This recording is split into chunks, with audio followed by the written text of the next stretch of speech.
Chapter 17, on the contents of the Yoga Vasishta. Thus, O progeny of Ragu, a reasoning soul is worthy of attending to the words of wisdom, just as a prince is inclined to listen to a discourse on policy. A clear and high-minded man who has renounced the company of stupid folks is capable of fair reasoning, just like the clear sky has a capacity of receiving moonlight. You, who are replete with the entire grace of such quality, should now attend to the words that I say to remove the errors of your mind. Only he whose tree of merit is bending down with its load of fruit will be interested to hear these words for the sake of his salvation. It is only the noble-minded and not the base who are receptacles of grand and holy sermons conferring the knowledge of their future state. This collection of 32,000 couplets, slokas, verses of 2 lines each, is judged to contain the essence of the means to liberation and to confer the final annihilation of our being. As a lamp presents its light to every waking man, so does this work effect the ultimate enlightenment of every person, whether he would like it or not. One's knowledge of this work, whether by his own perusal or hearing about it from others' repetition, tends to the immediate obliteration of his errors and to the increase of his delight, as if done by the holy rivers of heaven. Conscience. As the fallacy of mistaking a rope for a snake is removed by examining it, so the fallacy of the reality of the world is removed by reading and studying this work, which gives peace to one who is vexed and tired of the world. It contains 6 books, all filled with sentences full of reason, each distinct from the other in its import. It has many couplets containing chosen examples on all subjects. The first book, Vairagya Prakaranam, chapter on detachment, treats of detachment and causes the growth of apathy in the mind like a tree growing in desert soil.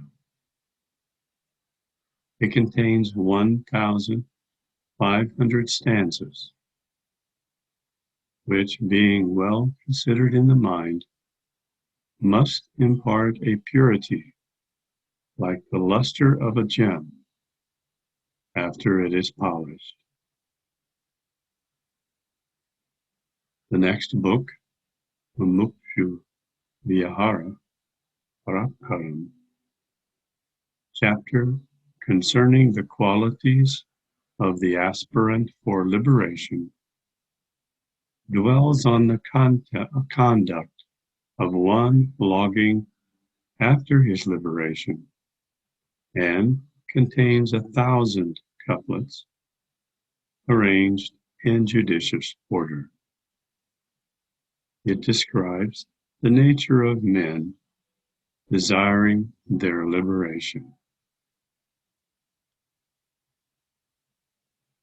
Then follows the third book, Utpatti Parakaram, chapter on creation.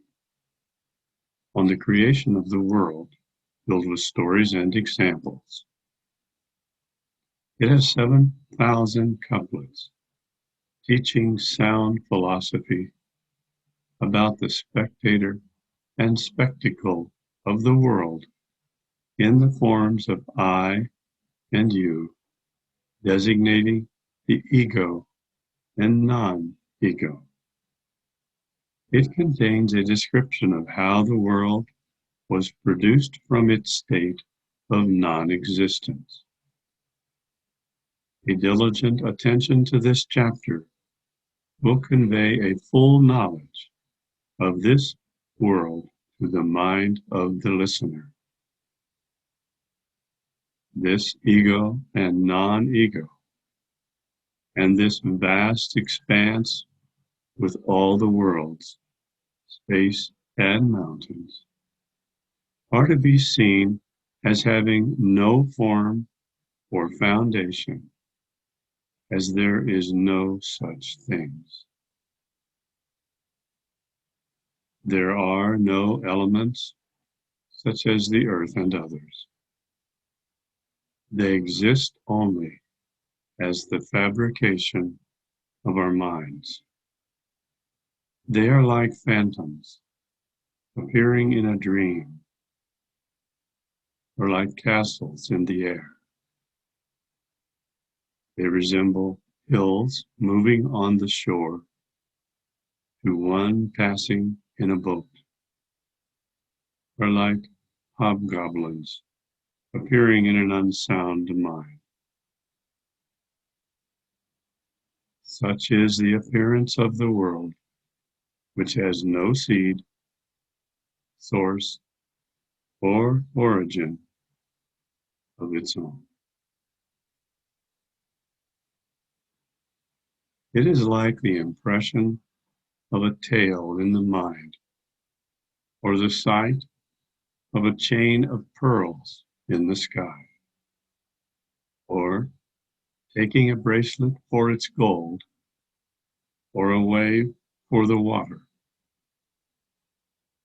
Creation is just like the blue of the sky, always apparent to sight, charming to behold, yet never real, there being no color in it.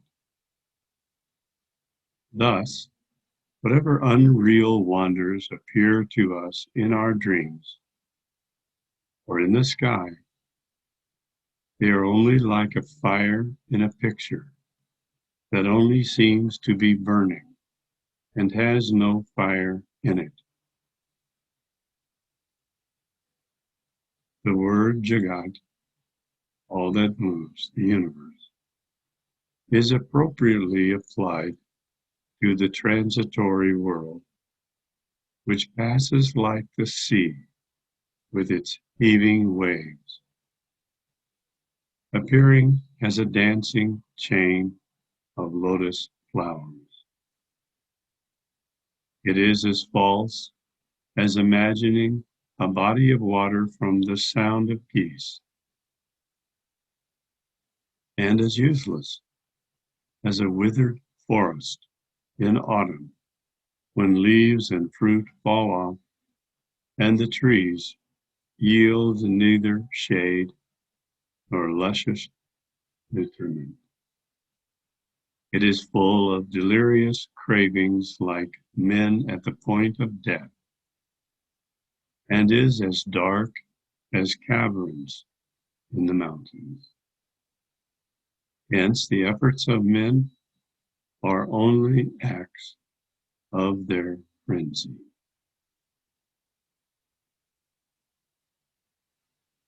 It is better to dwell in the clear sky of the autumn harvest of philosophy, after the frost of ignorance has subsided, than to view this world which is no more than an image on a post or a picture on a wall. Know all conscious and unconscious things are made of dust. Next follows the fourth book on existence, Sthiti Parakaram. It contains 3,000 couplets, full of explanations and stories showing the existence of the world to be a form of the non-existence of the spectator ego. It describes how the spectator ego manifests as the spectacle non-ego, and how the 10-sided sphere of the garden of the world manifests both as subjective and objective at the same time. It has thus arrived at its development, which is said to be everlasting. Next follows the fifth book on peacefulness, Shanti Parakaram, consisting of 5,000 couplets. The fifth is styled the Book on Holiness, containing a series of excellent lectures and demonstrating the false conception of the world as I, you, and he, as distinct existences. The suppression of this error forms the subject of this book. Hearing this chapter on peacefulness serves to put an end to our reincarnations in this world. After suppression of the train of errors, there still remains slight vestiges of it to 100th part, just as a picture of soldiers gives some faint idea of soldiers. Aiming at the object of another person is as vain as looking at the beauty of an imaginary city, or setting an expectation of an unattainable object. It is like noisily fighting for something in sleep.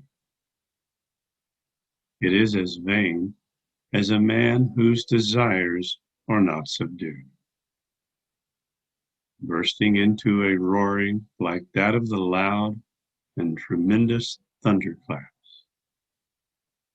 It is like a building, a city on the model of effaced impressions from a dream. It is as vain as an imaginary city, with gardens, flowers, and fruit growing in it. It is like a sterile woman bragging of the valorous deeds of her unborn and imaginary sons. It is like a painter about to draw the chart of an imaginary city on the ground, who has forgotten to sketch a plan beforehand. It is as vain as expecting evergreen foliage and fruit in all seasons,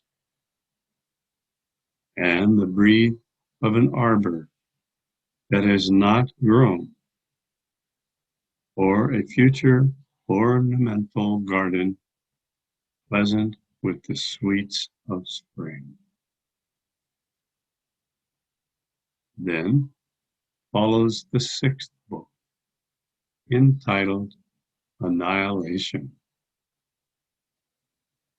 Nirvana Parakaram, which is as clear as the waters of a river after its waves have subsided. It contains the remaining number of couplets, that is, the remaining 14,500 couplets of the 32,000 total that is in the entire work.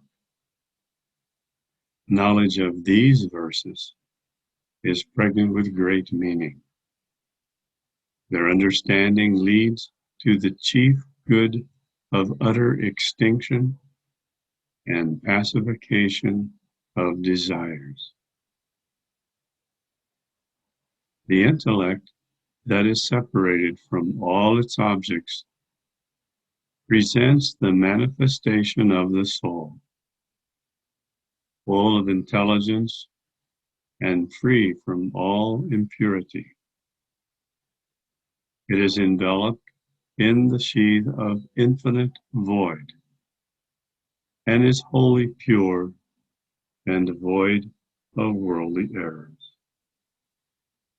Having finished its journey through the world and performed its duties here, the soul assumes a calmness like that of the unbreakably hard column of the sky, reflecting the images of the tumultuous world without changing itself. It rejoices exceedingly at being delivered from the innumerable snares of the world, and it becomes as light as air by being freed from its desire of looking after endless objects. The soul that takes no notice of any cause or effect or doing, or what is to be avoided or accepted, is said to be disembodied, though encumbered with a body, and to become unworldly in its worldly state. An intelligent soul is compared to a rock, compact and without any gap in it. It is the sun of intelligence which enlightens all people and dispels the darkness of ignorance.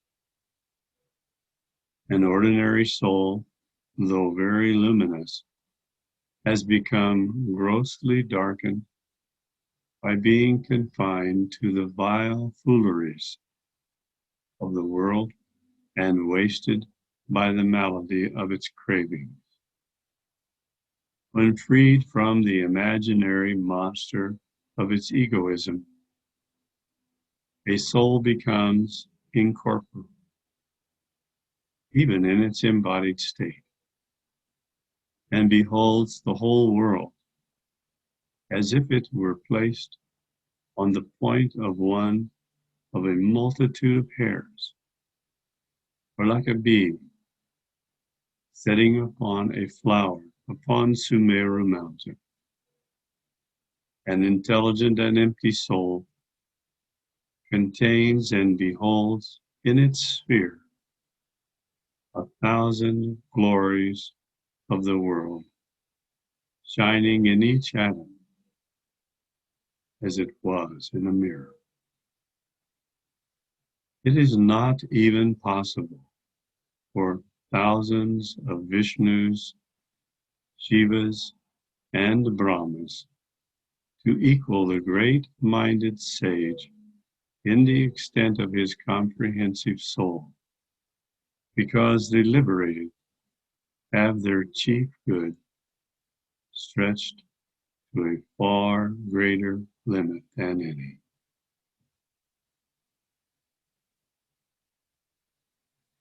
This is an interesting chapter that brings out several points that we have been discussing.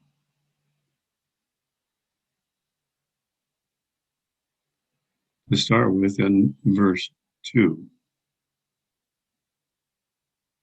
it says, "A clear and high-minded man who has renounced the company of stupid folks is capable of fair reason.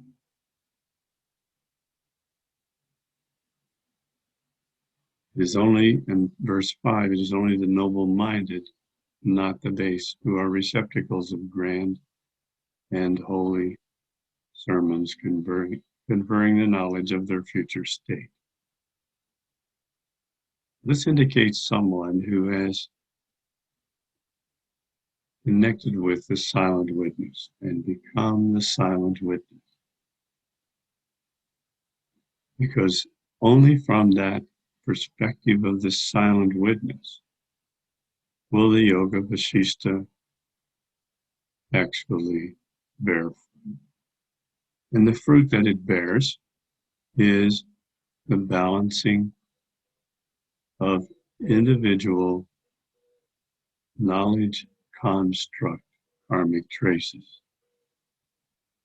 And when we balance those, which are the most rare and difficult to balance, then we have a very good chance of opening up our awareness to the divine karmic traces.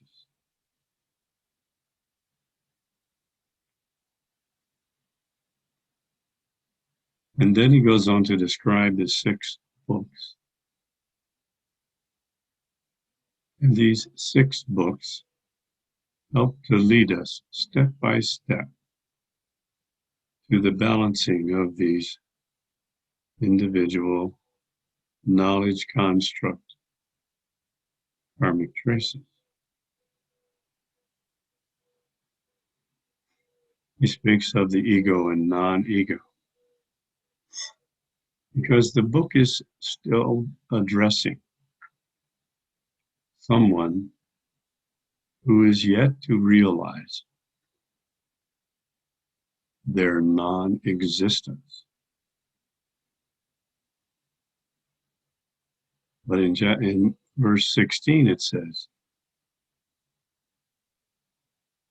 it contains a description of how the world was produced from its state of non-existence. So how can something exist which arose from non-existence?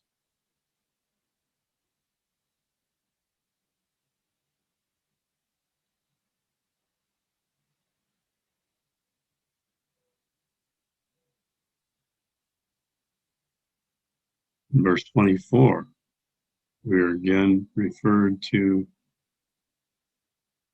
the allegory of the lotus flowers. How the world, the universe, all that moves, is appearing like a dancing chain of lotus flowers. Recall, the lotus is the archetype of the energy pattern first created when pure consciousness creates. It is the Sri Yantra.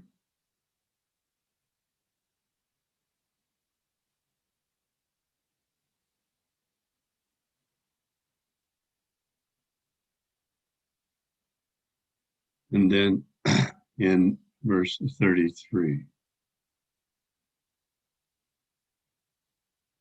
it creates a suppression of the error of I, you, and he as distinct existences. And once this error is corrected, and we realize that we are non-existent, that we are only wholeness and unity,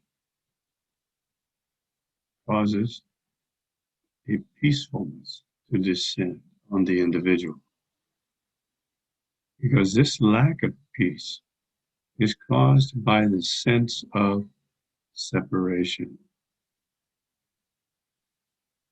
And this sense of separation is caused by karmic traces.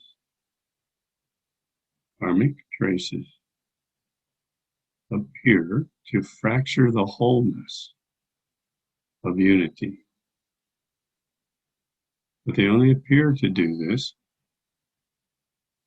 because even the karmic traces are illusory.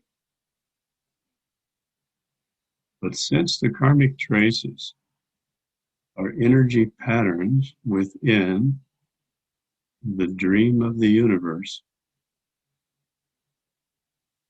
from within the dream of the universe, they appear as real and having substance. And what they do is they block one aspect of the dream of the universe from another.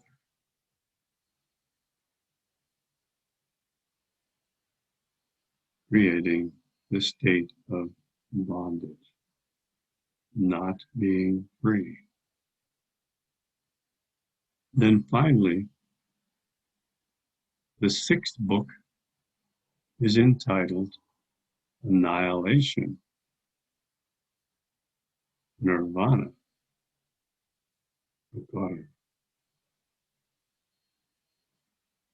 Annihilation is the ultimate realization.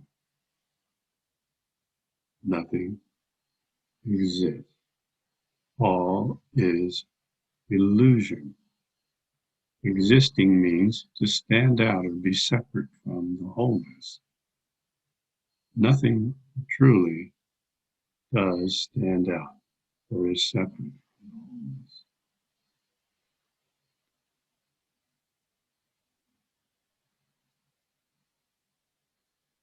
And finally, in verse 50, it is not even possible for thousands of Vishnus, Shivas, and Brahmas to equal the great-minded sage in the extent of his comprehensive soul, because the liberated have their chief good stretched to a far greater limit than a. So once again, at the state of liberation, the state of realization that nothing exists, that all is illusion that appears to exist, includes the illusory Vishnus, Shivas, and Brahmas within the illusory universe.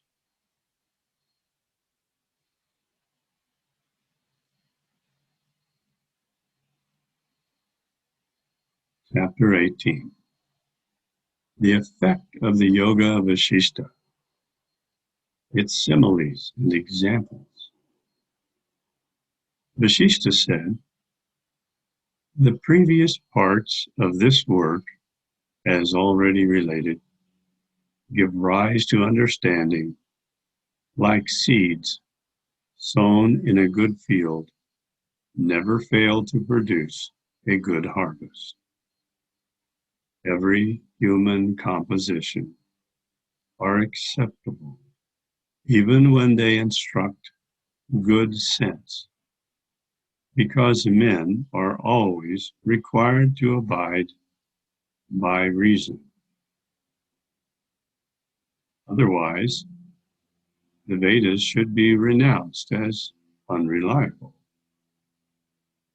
Words that conform to reason are to be received even if spoken by children. Otherwise, they are to be rejected as straw, even if they are pronounced by the lotus-born Brahma himself. Whoever drinks from a well because it was dug by his ancestors, but who rejects the holy water of the Ganges, even when placed before him, is an incorrigible simpleton.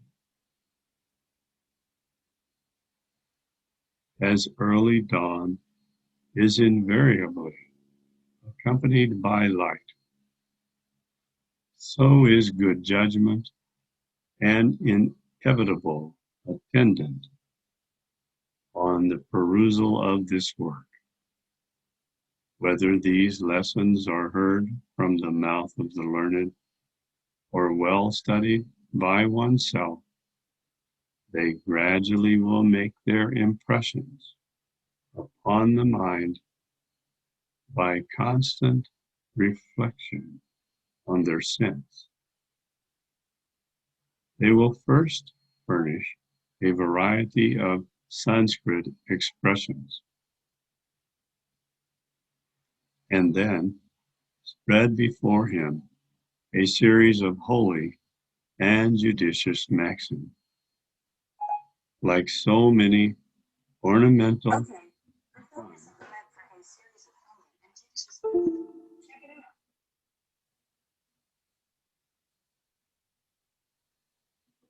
decorate a hall. They will produce a cleverness joined with such qualification and greatness as to engage the good grace of gods and kings. They are called intelligent, who know the cause and effect of things. They are likened to a torch-bearer who is clear-sighted in the darkness of the night. All false and covetous thoughts become weaker by degrees, just as the sky is cleared of mist at the approach of autumn. Your thoughts require only the guidance of reason, as every action needs to be duly performed to make it successful. The intellect becomes as clear as a great lake in autumn, and it gets its calmness like that of the sea after its churning by Mandara Mountain. Like the flame of a chandelier, cleansed of its soot and dispelling the shroud of darkness, refined intellect distinguishes things and shines forth in full brightness. The evils of penury and poverty cannot overpower those whose strong sight can discern the evils of their opposites, wealth and riches.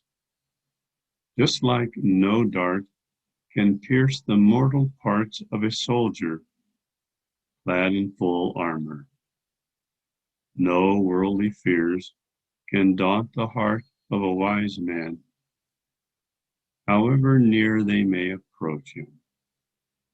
Just as no arrow can pierce a huge solid stone, such doubts as whether it is destiny or our own merit that is the cause of our births and actions are removed, just as darkness is dispelled by daylight. There is a calm tranquility attending the wise at all times and in all conditions. So also does the light of reason, like solar rays, follow the dark night of error. A man of right judgment has a soul as deep as the ocean and as firm as a mountain, and a cool serenity always shines within him like that of moonlight.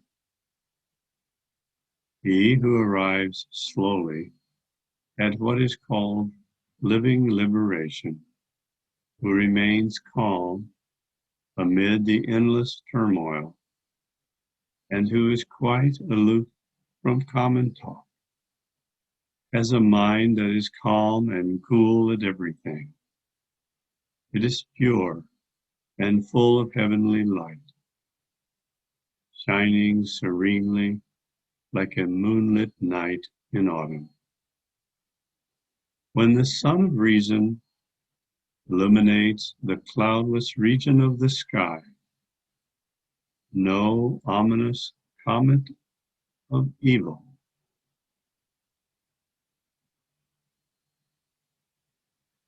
can make its appearance.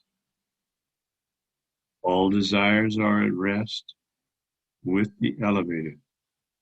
They are pure with the steady and indifferent to the inert, like a body of light clouds in autumn.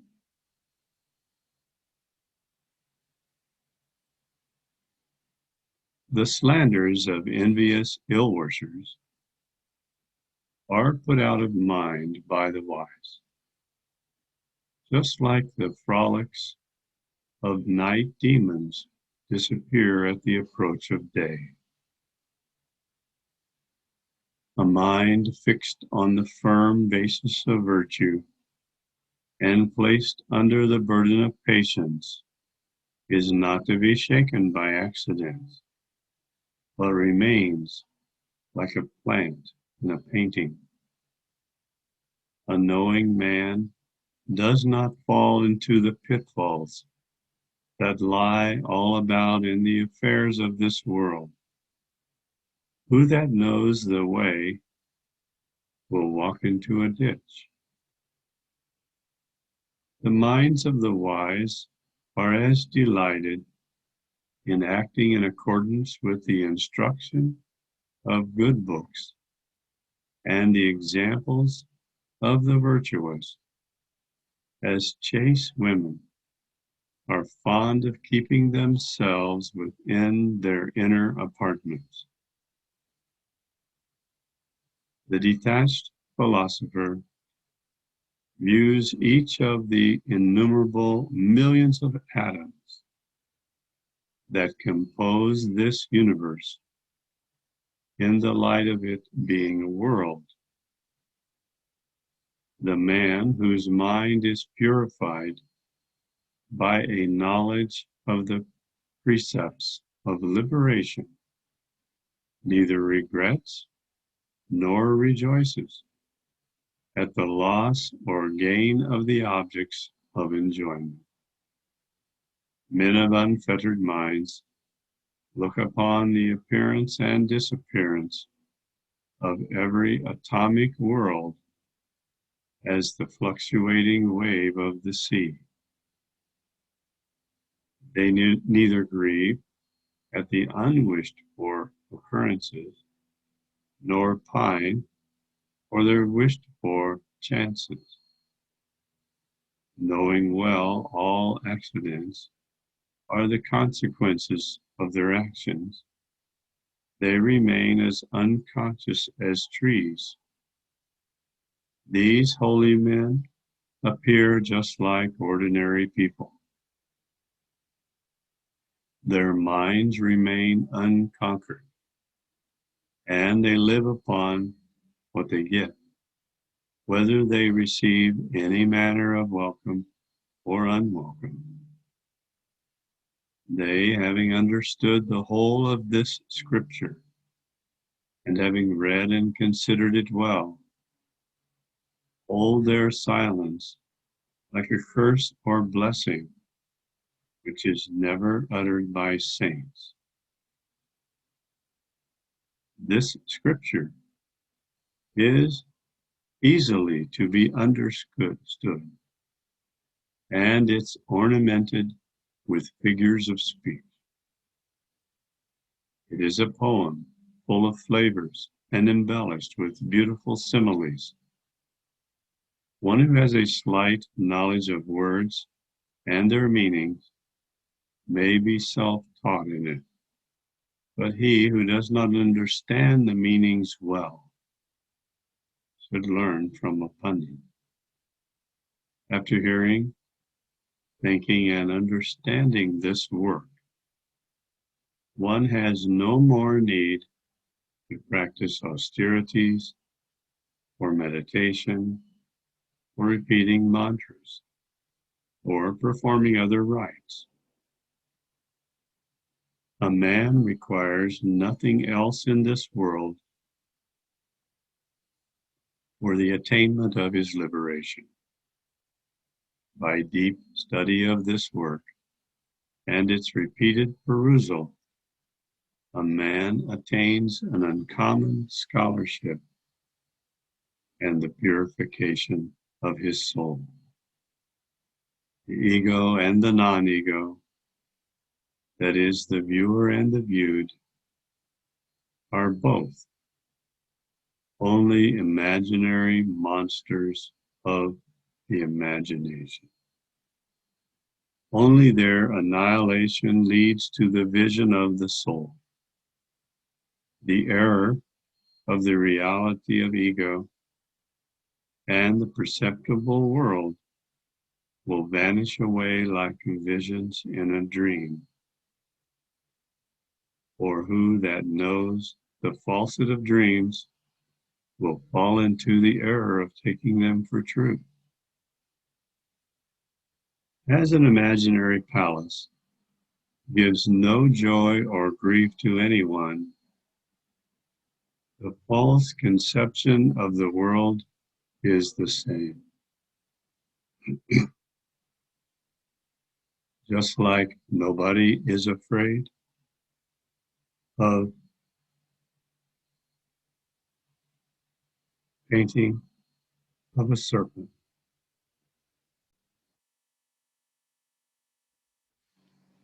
Our conviction of the unreality of the world must disperse our mistake of the snake's existence. Even the plucking of a flower or tearing of its leaflet requires a little effort, but no exertion whatever is required to gain the blessed state.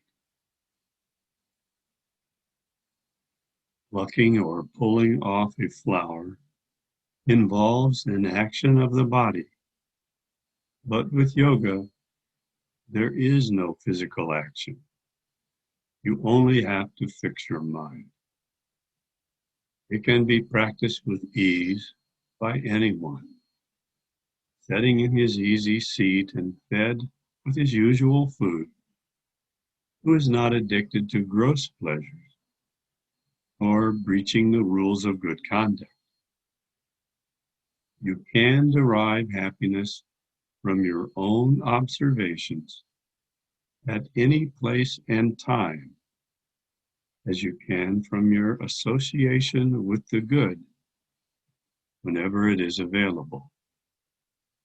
This is an optional rule. These are the means of gaining a knowledge of the highest wisdom, conferring peace in this world, and saving us from the pain of being reborn in the womb. Those who are afraid of this course and are addicted to the vicious pleasures of the world are to be reckoned as too base, no better than feces and worms in their mother's bowels. Attend now, Ron, to what I am going to say in another way, with regard to advancing in knowledge and improving one's understanding. Hear now a new method in which this scripture is learned and its true sense interpreted to people by means of its exposition.